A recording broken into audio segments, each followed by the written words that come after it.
Hello and welcome to our Facebook Live today. Thank you to everyone in the audience for joining us. We have been away on a break for the past couple weeks from Facebook Lives here on the MyHeritage Facebook page, and we are so glad to see you all joining us again for this Facebook Live that we have for you today. We'll be talking with Lisa Lisson about walking where your ancestors walked virtually, a really great session. We're super excited to get back into the Facebook Lives. We have another session on Wednesday this week with James Tanner, which will also be a great one about newspapers. So we're really excited about kicking these sessions off for the spring, summer ad here on the MyHeritage Facebook page. So thank you everyone in the audience for joining and for telling us where you're joining from. We love to see you all here in the audience with us. And I see comments are already coming in with discoveries and different things that our viewers have found out, perhaps using MyHeritage. I see Jamie here from Louisiana and Peter from Ireland. Vicky from Canada. So if you haven't yet, please do let us know where you're joining us from today. We love to see where our viewers are from. We have Franco from Kenya and Petra from Czechia. So Nancy from Pennsylvania, Pat from Dallas, Texas. So thank you everybody for tuning in today. We love seeing how far these Facebook Lives reach. Of course, one of the blessings of the past couple years is coming together for sessions like this. So thank you to everybody who's tuning in. Before we get to today's session, I'll just let you know about a giveaway that we'll have for today. Today is DNA Day, so it's a special day for the MyHeritage and greater genealogy, family history, DNA community, where we know that DNA has brought us so much. And I know we posted today on the MyHeritage Facebook page, and we just received so many answers coming in about what DNA has taught people about their family history, whether it be DNA matches with relatives around the world that they didn't know about, or finding long lost siblings or relatives that they have been searching for many years. So it can really bring about many, many incredible discoveries, and the MyHeritage DNA test specifically. So we will be giving away a MyHeritage DNA kit today at the end of today's session. In order to enter, all that you have to do is just let us know. I will be talking about, following in our ancestors' footsteps and viewing their ancestral locations. So let us know, as I think a lot of travel is opening up around the world in various places, let us know where you plan on visiting in order to follow in your ancestors' footsteps. What kind of genealogy trips do you have planned? Whether it be a relative that you discovered through MyHeritage and now you want to go visit them, or a long lost cousin, any story. We'd love to hear any story that you have to share with us about visiting relatives that you've reconnected with, or your ancestors' locations and where they come from. So let us know in the comments, and we'll be giving away one MyHeritage DNA kit to a lucky winner at the end of today's session. So we really look forward to reading all your answers. And of course, we love a good story. That's the best part about reading these comments. So tell us, how you discovered, that this location is important to your family, or relatives in a country that you had never visited before. We would love to hear about it. Let us know in the comments, and we will do that giveaway at the end of today's session after the questions. So now it is my great honor to introduce our speaker for today. As a genealogy researcher and creator of the Are You My Cousin blog, Lisa Lisson takes the overwhelm out of genealogy research, and she keeps researchers moving forward and finding their ancestors. Whether researching ancestors alongside clients or writing how-to articles and books. Lisa uses her many years of research experience to help others build a solid research plan, find the needed genealogy records, and get the most out of these resources. When she's not working with clients or writing genealogy articles, Lisa can be found pursuing her passion for running, traveling with her husband, or simply enjoying time with her 2 adult children. And Lisa and I were discussing earlier that it's not her first time joining a MyHeritage Facebook Live, and it's really always such a pleasure to have her on here talking with all of us. So please join me in introducing Lisa and giving her a very warm welcome on the MyHeritage Facebook page. Let me just bring her on here so that everyone can write in the comments and say hello. Hi, Lisa. Hey, how are you? Thank you so much for having me again, Esther. I'm so excited to be back talking with the MyHeritage community about virtual travel and DNA. And it was really this last couple years because we haven't really been traveling. And I had trips planned to go see the places that were important to my ancestors. So I ended up having to do a lot of it virtually, but I will get there one day. It just gives us more time to plan the perfect trip. Doesn't it though? Doesn't it? So my grand plan is in discovering, you were asking for stories. So one of my stories is that my ancestor was a coffee man in London back in the early 1700s, even late 1600s. And I was able to find out, I know exactly which street he was on. And so while it no longer exists, I know where it is today. And so that's my goal, is to go to London to be able to have a cup of coffee just as a nod to my ancestor there in the middle of London. So yeah, that's one of the things that I'll be doing eventually. I love that. I love that. So I can't wait to see a picture of you drinking coffee there. I know. Oh yes, everybody. Definitely. So yeah. Amazing. So I'm a big traveler, and really want other people. I'm very passionate about getting out from behind the computer, out from once we found our answer, and really putting color to their stories, and really connecting on a variety of levels, and using multi-sensory type of interactions with our ancestors, because I think that just helps us not only be better researchers, but it helps us have a better understanding of who they were. And ultimately, it makes us better researchers and better able to tell their stories. So yeah, that's a part of how all of this gets started too. So you're welcome to bring up my slideshow. We can go ahead and jump right in.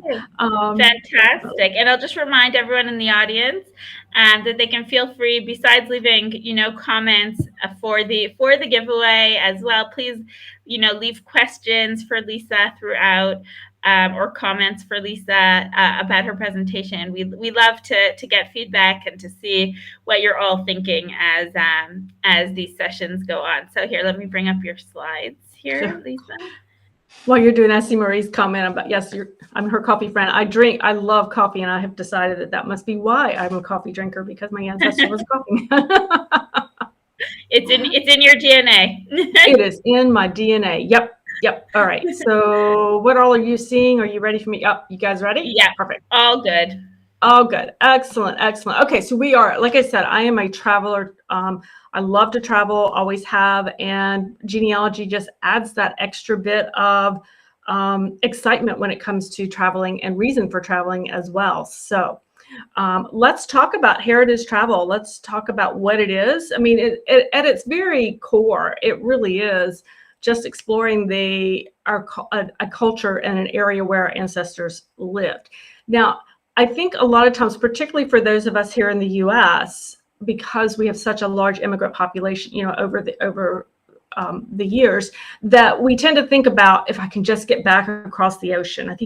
I know when I talk to a lot of friends, I mean, that's sort of what we're looking for. Like, if I can just get back across the ocean, because so many of our ancestors came from Europe, that's kind of what we're thinking. But I want people to really kind of open your thought processes, that it doesn't have to be back across the ocean.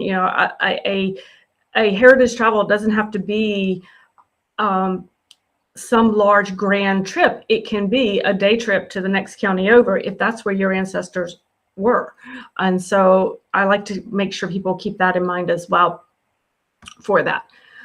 So virtual heritage travel is basically obviously doing it through your computer and doing it from home on the couch and looking at those areas. And I recognize right up front that it's not the same as being there in person, but the last 2 years has really given us a lot of creativity and ways that we can start to experience our heritage on a different level. And so that's what we'll be looking at as well here. So these are just a few of the things that we can do. And then I'm going to take you through these types of things, and I will show you examples of how you can actually interact with people and places far away. We're going to walk the streets where our ancestors lived. We can tour museums so that we can learn about the area where our ancestors lived and understand their culture a little more. We can even talk to the locals doing it by traveling virtually. And I think this is such a key piece when it comes to doing our genealogy research and learning some more of that social history that's behind everything. Okay, so I'm going to jump right in. The first way that I start, this is really kind of the first step when it comes to traveling virtually, is Google Maps, good old Google Maps. And I love a good map. I don't know a genealogy researcher who does not love a good map, but I use Google Maps. The area that I have circled there is actually the Lower East Side in New York City. So you can see that there. This is the Lower East Side. This is where a lot of immigrants would settle either permanently or for a time before moving on once they came to America. And my particular interest here was Broome Street. This little street runs right through here. And the reason I was interested in Broome Street is because my husband's ancestors actually lived there. We can actually have an address from the census record where they lived. Unfortunately, it's actually now a parking lot, probably one of the few parking lots there, but it's a parking lot, so there wasn't anything left. But before my husband and I were able to actually travel to that area, we actually walked the streets using the little man on Google Maps. And just down the street from where his ancestors lived, we came across the synagogue right here on the street close to the corner. And this is actually the synagogue where his great-grandparents got married. And we had no idea how close it was. And so this was one of the things that it gave us this sense of being able to walk the streets and see the street view. We kind of got the understanding of where things were located. So, the synagogue was not very far from where they lived, and we could see the areas where they would maybe have shopped. We can look at the buildings. So looking at these buildings, some of these are original buildings that were still there when his ancestors were there in the early 1900s. And so we can see, what those old tenement houses looked like, because there are some tenement houses still standing through there. They're not tenements today, obviously, but the outside, so we can start to kind of get that look of what was going on. We can see what they saw, we can hear what they heard, and we can walk those distances and see what they had. But there's also another thing that I like to do with this, and I'm going to show you this. So this is actually coming up. This is going to be a little video that you're going to see because my ancestors were in Scotland. Hang on. Okay, so this is in Scotland because this is something where my ancestors came from. I have a line, and it's way up north, the northern part of Scotland, the Moray area. And I'm going to show you how I use Google Maps to get an idea and an understanding of where my ancestors lived and what life what it looked like for them before they came to America. Because one day, this is on my bucket list to go, but it's a little bit harder for me to get to than to say those New York ancestors of my husband's. Back over here on Google Maps, and just to kind of show. Oops. Sorry, guys. Hang on. Oh. All right, let me back out of that real quick and show you how I travel virtually to see where my ancestors were from. I I have ancestors who were in this northern part of Scotland. I'm sorry, guys, my video is not wanting to play today for some reason. We'll get there, hang on. Or not. Hang on.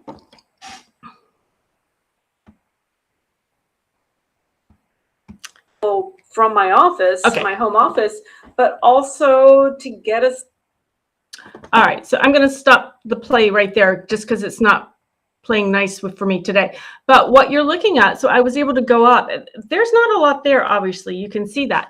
But it gives me a sense of what did the land look like where they were from. It's obviously it's very flat.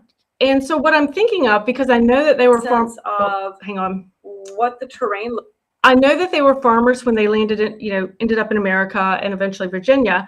And so I'm thinking, oh, wow, is this, is the land where they settled in Virginia, does it look similar to what it looked like in Scotland? Did they go to an area that was similar, or did they have to go and learn a whole new way of maybe farming because the land was so different? So those are the kinds of things that I would look around when I would go on Google Maps with that as well. So this is the way. I'm sorry that the video didn't go as I had hoped, but that's the kind of thing you can see. And I can go on down the road or turn around and get a 360 view of that. So that's one of the ways that I like to just kind of take the roads and see. It's like taking a country drive, but I'm doing it from home, obviously. So, okay, let's move on. Okay, so one of the other ways that I really like to get to know an area is to take a walking tour. Now, I do this. My husband and I do this when we travel. We take a lot of walking tours when we actually travel in person. But during the pandemic, I actually had the opportunity with some, actually, believe it or not, travel bloggers to take a walking tour of in Prague, of the Jewish quarter in Prague. And I was quite intrigued because at the time the country was closed to visitors. But I feel like I have been to the Jewish quarter of Prague. This was a really fantastic tour that I took. It was basically a 60-minute tour with a certified walking tour guide there in Prague. And so you can see, we could see everything that she saw. She had the camera there. It was actually, I believe the platform she used was Zoom, if I remember correctly. It was actually through the Prague City Adventures. And you can see what I've noticed now is they have the virtual tours. They have the in-person walking tours apparently again, but you can do the virtual tours. And what I'm seeing that as the pandemic has progressed, as people are starting to travel more, I am seeing walking tour companies, in New York or, around the US in different places that are offering, they've kept that virtual piece there. So this gives you an opportunity to perhaps visit an area that you might not have otherwise seen. And so this was a really fantastic thing. The reason I put this up here, I want you to see, so this is how they do it. They basically take their cell phone. It's usually a Zoom call or some kind of platform, and you can see what they see. In fact, let me go back one slide. This is what she was telling us about the stumbling stones that were there in Prague, that were around the city. So she was telling us the story and the history of them, and so we were able to see those. The other thing, so this was our tour guide here on the left. This was Nicola, and we were able to talk with her. So she would show us what she was seeing, but then she would periodically stop and turn it around so that she could answer questions and we could ask her questions live. And this was a chance to talk to a local, someone who was passionate about her city, who has an incredible amount of knowledge on the history of this area. And so she was somebody that we could talk with and interact with. She was also able to use other types of things. She had a second cell phone where she would show us photographs of, you can see that on the right. So we were looking at a certain area, but she was showing us what it looked like during a certain, I think this was after World War II, maybe. So she was able to show us and use other medium as well. And again, this was all on a Zoom call that we had. So I felt this the implications, this was the first one I had ever done, was just an amazing, all these little bells were going off in my head, because I'm like, oh, genealogists need to see this, because, you know, if you happen to have roots in Prague, this would have been a fantastic tour type thing. So this was something that we can all do, and we can actually look around to see what else is out there. Before we get to the live cams, the way to find tours like this, you can certainly just Google virtual walking tours of New York City, virtual walking tours of London, England, or whatever town you are interested in. The other thing that you can do, if you have a certain area that you're interested in, maybe it's a little bit smaller area, but you can reach out to the tourism boards there, either at the country level, at the national level, at the regional level, or even at the very local level. Reach out to the tourism board and ask them, do you have walking tours? Is there someone I can contact that would help me put one together? If you wanted to be able to see certain things that maybe, you know, wasn't a normal package deal type thing, maybe you had certain areas, maybe you wanted certain, say, blocks or neighborhoods done for a city, because that's where your ancestors were, then I would reach out, absolutely, say, hey, this is what I'm interested in. Is there anything that you can do to help me to figure this out? Is there anybody who can, you know, I could reach out who would guide me for this? So this is a great way to get that local tour and be able to talk to somebody who's there, who knows the culture, who knows the history behind what's going on. Now, live cams are another fun way to kind of experience a location. Now, I don't typically spend a lot of time on the live cams, but I do like to look. Now, this is actually, I think this one is from one of the cities in the Czech Republic. I was trying to get a good one, but unfortunately, it was always nighttime when I was trying to do these. Nighttime there, daytime here. But it is a fun way to look and see a city, kind of what it looks like today. This is earthcam.com. And you can see just by looking at all these numbers, I mean, there are a ton in Europe. They have a lot of, these are just live cams that are set up. And then you can just click on the live cam and see what is actually happening in the city at the time, or actually it's not always the city. Sometimes it could be really anything and anywhere that you're looking at. So these are kind of fun to look at if you're just trying to get a general idea of maybe what an area looks like, or the terrain, that kind of thing. Again, not something I spend a ton of time on, but it is another way to get eyes on an area. The other thing with EarthCam is you can, up here, you can search by country, or if you're in the US, by state. And you can even put in a certain address there as well. So here's what it might look like. So this is actually, I'm going to stop that. This is just, you can see this is live. It was like a little video that would go. Let me just stop that for now. And this is Franklin, Pennsylvania. This is a small town. I thought this was really neat. What would I be looking at it from a genealogy perspective? Really, I'm kind of getting some social history. It's a small town.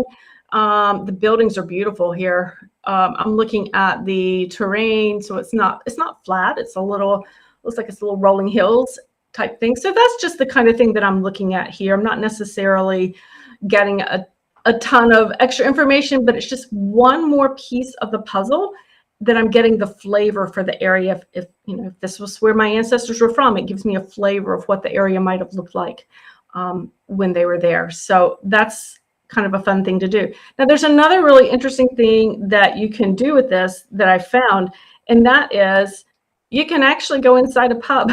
So this is actually in Dublin. There's a live cam outside that you can see the street. It's a beautiful street, but they also have a live cam set up inside this pub in Ireland. And so I took a screenshot of it. So if you have Irish ancestors and you're wanting to go visit Ireland, and one of your things you want to do is go to an Irish pub, well, you can actually kind of eavesdrop on a pub here. You can get the sounds, you can get the flavor of it. You can, you know, if there's live music, you might hear, you know, some traditional Irish music, although I think he was doing American ballads when I looked at this one. But so you can see the live entertainment. So it's just another way to get a little bit of flavor. Again, I don't spend a ton of time doing these things on the Earth Cam, but I'm always, anytime I can get an extra bit of flavor, an extra bit of information about an area where my ancestors lived, I'm going to do it. Another place, virtual museum tours. This was something I saw explode a lot during the pandemic, and that was museums that were offering virtual tours or options where you could, tour their exhibits virtually from your home. And I did quite a few of these actually, because museums, when you think about it, I mean, their purpose is to educate us. And so when I am researching and looking at ancestors, and I think because I want to travel where they're at, but I also want part of my travel is to learn about their lifestyle, what their life was like, what the social history was surrounding them. Museums are the perfect place to go. I visit them when I travel in real life. And so I found this one. This is the Irish Immigration Museum in Dublin online. And this is a really fantastic museum. I could spend a lot of time going through this particular museum. So let me show you a couple examples here. You can see, this is the map. So when you click into it, you click into the map. So this is kind of the overall, you're looking overall at the virtual map. And you can see the different areas. So if you have Irish immigrants or ancestors that you want to learn more about, maybe you want to learn about their music and dance. So there's an area here to do that. Maybe it's food. So my daughter and I are very interested in culinary heritage. That's a piece that we do a lot together with. And so this would be where we would go hang out, the eating and drinking exhibits, to see, what types of foods they were eating. Why were they eating those foods? Were they eating the same things when they came over to the US? Were our ancestors who came over, were they still creating some of the same dishes, or did they completely change what they were doing? Maybe it's storytelling. I love a good story. I think we all do. So these are the ways that I would look at this. I would choose kind of what I was going to. So maybe on this particular occasion, I want to look at the music and dance areas. And here we go. So we literally can walk right into the exhibit hall, right? So we can see the examples on the big screen there. We can see the information sections on the walls. We can actually walk up to those and read about the different dances or whatever, the information that's there, so we can learn just like we would if we were literally standing in that museum. We can do that as well. And so I think that's a really good way to start to understand a little bit more about our ancestors. It's a way to have that feeling of traveling. It's a way of gathering social history about our ancestors, because I say this all the time over on my website, guys, and that is, if something was important to your ancestors, it is automatically important to you as a researcher. So traveling and learning about where my ancestors were, feeling that connection, experiencing that multisensory aspect of travel where I can see what they saw, I can hear what they heard, I can experience the foods that they have. In this case, I can learn about the importance of dance. If this was an important part of my ancestors' life, it's important to me as well. Okay, this is probably my absolute favorite way to basically travel from my home to learn about my ancestors. And that is to take a virtual class. And we can do that. You will be so surprised by the variety of things you can do. Most of what I really see is going to be cooking, where you learn to cook a certain dish or a certain from a certain culture. There are tons of those out there. I'll show you that. But you can learn dance. You can attend a virtual class for storytelling from around the world, and you will be amazed at what you can learn. And it's not just learning that particular skill. It's talking with the locals, the person teaching it. So how will we do this? Airbnb online experience is probably one of the biggest ones that I see out there. They have a huge variety of live experiences. And again, these are live classes, guys. There's the Red Scholars, which have short, just day-long or multi-day long learning experiences. And then there are independent companies out there that will offer online live stream virtual things as well. So you have quite a variety.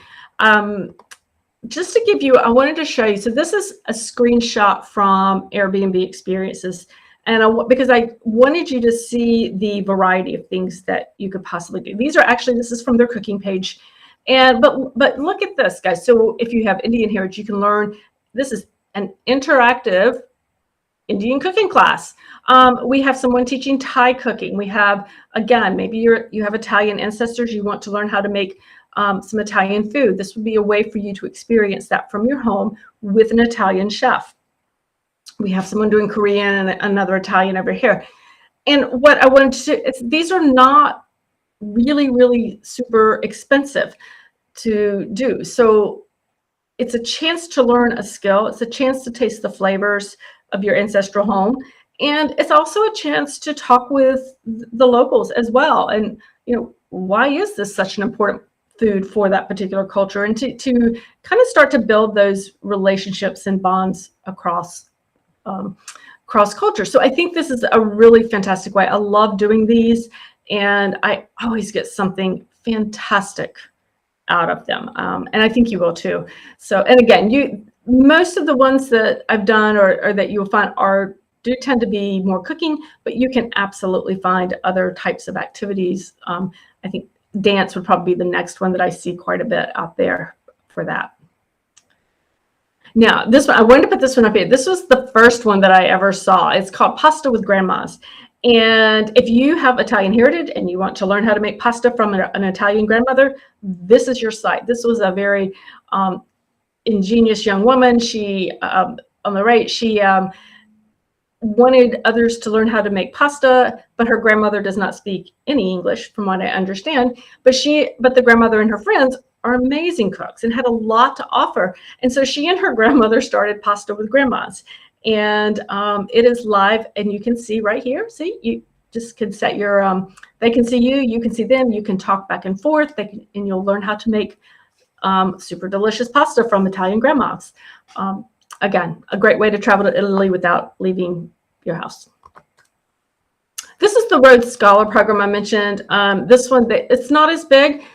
Tends to be a little bit more expensive, but they have 17 trips currently. These are educational tours that are online. These tend to be a little bit longer. These are and a little bit more on the academic side per se, but still it's an opportunity to talk with local people as well and to learn new skills. So again, an amazing array of places and ways to learn new skills and learn about a culture. Okay, so I want you to get very creative with your virtual travel options. You can absolutely find videos on YouTube or just online anywhere out there about, a country, about a town, about a culture. But I want you to try and take that a little bit further and see what else you can do. How can you tailor that to your ancestors? Again, looking for those museums so you can learn about the culture for that time period that your ancestors were there. Walk the streets so that you can see what they saw or what they might have been seeing. You can look at those live cams and turn the volume on so that maybe you're hearing some of the sounds. If they were from the coast, you can hear the different sounds maybe from the coastline, the birds, the animals, that way. Again, trying to take the cooking classes so that you have that one-on-one action with locals, I think is a really valuable experience, as well as those walking tours where, again, you have that opportunity to talk one-on-one. And again, don't be afraid to reach out to them and ask them to help you tailor one that fits you, that fits what you would like to see, or what maybe you and your family want to have kind of a family reunion on the road, but virtual. That makes sense. And maybe you all can tune in from your home computers, and then they might have somebody be able to tour you around an area where your ancestors lived and talk with you about what they're seeing. And you can ask questions about the history and heritage there. So get creative, guys. Get out there and really kind of start looking and seeing what you might see. All right. And of course, I'd love for you to check out my website, Are You My Cousin, and the YouTube channel as well. So yeah, I would love to come back over so I can see everybody, Esther, and we can chat more about heritage travel. Oh, there we are. Okay. So first of all, some amazing ideas there. I found that so interesting, and I'm definitely going to try some of those. And I was going, oh, I need another cooking class. I need another. I know, it made me think, I could go sit in an Irish pub, and I could go and all these different things. They're such great ideas. So thank you so much for sharing them with us. I think that I love what you said about getting creative, that there's just so many different things that we could do from home, and all that research to look into all those different avenues. The sky's the limit. It really is. And I think, as travel starts to open back up, obviously, hopefully we can do some of that in person. But the reality is, there's a lot more places that I want to go that I probably won't get to. But I think that still, for whatever reason, not everybody can travel. And this is a way to still have some of those experiences and make that connection with our ancestors that we might not be able to otherwise. So we do have a few questions in the audience that I've collected that I'd love to bring to you, Lisa. Sure. Okay, let's see. Let's see. Caroline asked, what is your best memory of heritage travel, Lisa? Oh gosh, there are so many. I think one of the best actually was fairly recent when we were up visiting my mother-in-law up in Massachusetts, and we were sharing. One of the things I do a lot with her is we talk about the family history, and she tells me about her grandfather, who was the immigrating ancestor, and we got into the old directories for Salem, Massachusetts, and we discovered where he actually lived. Actually, he lived in a lot of addresses, but the first place he lived when he got there, and we pulled up the address, and we're like, my husband and I were stunned because that was literally the exact address that we were staying at, that our hotel was at for that time period, for that day. Our hotel was the exact address that he had stayed at. And we were like, oh my gosh. And it's like, oh, so what we're looking at out the window was his shop right over there. I mean, we literally, we were shocked. It was just so exciting, and to really have that connection, that to know literally that he walking to dinner that night. It's like, he walked these streets. That just felt so, it was just an amazing, I mean, you guys are my people, so you get it, but it is that, that real intrinsic kind of connection that's there. Definitely. Wow, what a story. It kind of reminds me of, those stories that you hear from genealogists of being in a cemetery and just bumping into, the gravestone of a relative that they didn't know was buried there, things like that. Mm-hmm. Yeah, I did that recently. I did not know. I guess this would have been back, I don't know, last fall or something. My husband and I went around and did some cemetery research, which I absolutely love. And, found this, we knew where the cemetery was. We went, it was the family cemetery. I had no idea exact location. And it turns out I had been by it many, many times, but to be able to go and stand there and this kind of speaks to the point of where you're standing there and you're looking at it. And while I know that the area of town is very different and grown up, I can look around and see what they saw. And I can see why they chose that land to build the house on too, because it was gorgeous. But you kind of see what the terrain looked like and what was going on there. So yeah. Wow, incredible. Here, I see that Sarah wrote, interesting talk. We'll definitely look into virtual tours, museums, not only for genealogy, but for planning vacations too. Definitely. It is a great way to plan your vacations. Definitely. Denise here wrote, found this very interesting, great ideas. So definitely for anyone who wants to rewatch today's session, just a quick reminder that This session, as well as all of our previous sessions, are available on the MyHeritage Facebook page under the videos section. So, you could definitely take notes throughout our Facebook Lives, but you can also just rewatch it when you'd like, or when it becomes more relevant to you and your research. Nancy said, "This was such a great talk, full of ideas. I've used Google Maps to explore my family's origins in the Bachka region, which became Yugoslavia and is now a part of Serbia. I had no idea Airbnb experiences existed, and I can't wait to investigate what I may find." Yeah, you'll be surprised. Amazing. So we'll just take one last question and then we'll do our giveaway, Lisa, if that's okay. Sure. Helene said here, would doing a research log or keeping a research log for a virtual visit be a good idea? And if yes, what's the best way to do that? Okay, so I do things a little differently. I don't necessarily keep a formal research log when I research. I research a little differently, I guess. But I typically do keep a journal when I go, and so that I can write down.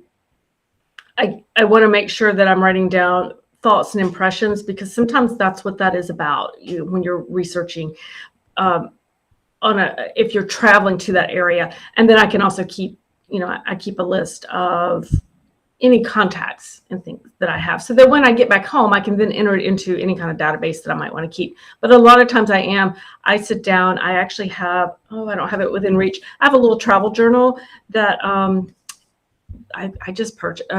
Actually, I think I got it from Waypoint Goods or something. It's something like that, but it's just a little travel journal that's made for travel, and it talks about what you did each day. So I can document each day what I have and who I saw and what I did. And that way I've always got it right there and fresh, so that when I get back home, then I can take care of the data. What a great idea. I like that. The travel log. That's really nice. Jackie here wrote, "Journaling is a terrific idea." And some really great ideas also came up here in the chat. So for everyone watching, some additional suggestions and ideas, that our viewers added. So definitely worthwhile to read all these fantastic comments that came in. So now we'll just do our giveaway for a MyHeritage DNA kit. It's DNA Day. Of course, the MyHeritage DNA kit offers you, over 2,000 genetic groups, and DNA matches, ethnicity estimates. It's really a fantastic DNA kit, a great gift for others or for yourself. But we all know how important it is to test the whole family. So that's why, giving away this DNA kit, if you've already taken a DNA kit, you can give it to a family member that you want to test as well. So a fantastic gift. And our winner today is Marilyn Hornbeck Skelton. And Marilyn wrote to us and she said, Los Angeles, California. I guess she's from Los Angeles. I think that's what she wrote. My dream is to travel to Germany to find out more about my great-grandfather from East Prussia, who as a teenager in the 1870s came here alone on a Dutch fishing boat to avoid the draft.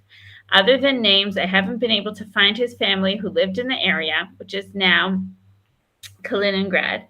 This had been a 20-year brick wall. However, through cluster research, I found descendants of his sibling who now live in Germany. When I shared an old photo, it turns out that this family had the same exact photo. This was the turning point for identifying the correct family. Now, through this connection, I hope to learn more about the family stories and origins. Oh, I love that story. Incredible. What a special story.